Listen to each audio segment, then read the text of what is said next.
Welcome back to the Lorax, part 2.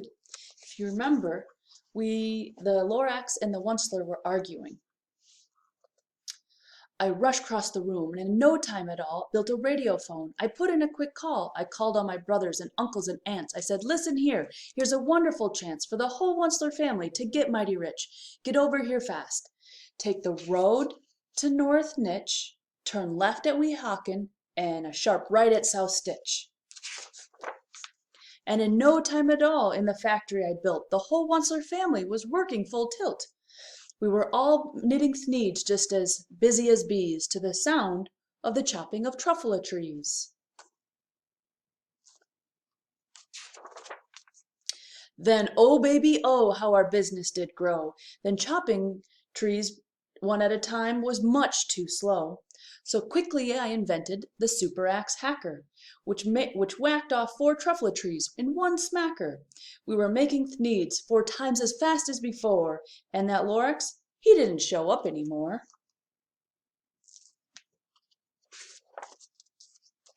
But the next week he knocked on my new office door. He snapped, I am the Lorax who speaks for the trees, which you seem to be chopping just as fast as you please. But I'm also in charge of the brown barbaloots, who played in the shade in their barbaloot suits, who happily lived eating truffula fruits. Now, thanks to your hacking my trees to the ground, there's not enough truffula fruits to go round, and my poor barbaloots are all getting the crummies because they have gas and no food in their tummies. They love living here, but I can't let them stay. They'll have to find food, and I hope that they may. Good luck, boys, he cried, and he sent them away. I, the Onceler, felt sad as I watched them all go, but business is business, and business must grow, regardless of crummies and tummies, you know.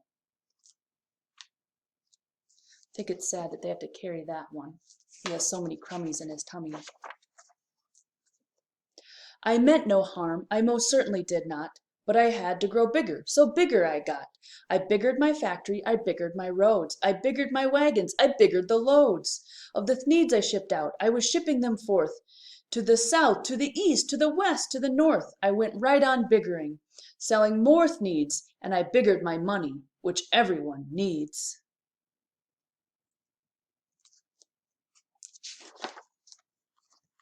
Then again he came back. I was fixing some pipes. That old nuisance Lorax came back with more gripes.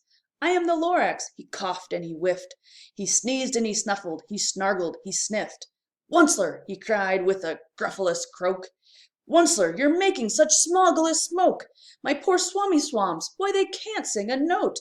No one can sing who has smog in his throat.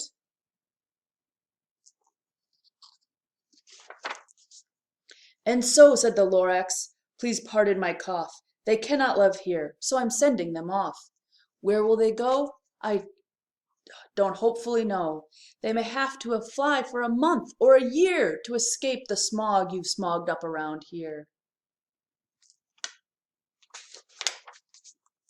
What's more, snapped the Lorax, his dander was up.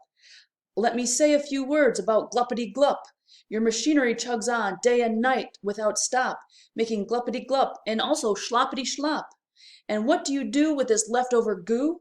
I'll show you, you dirty old Onceler man, you. You're glupping the pond where the humming-fish hum. No more can they hum, for their gills are all gummed. So I'm sending them off. Oh, their future is weary.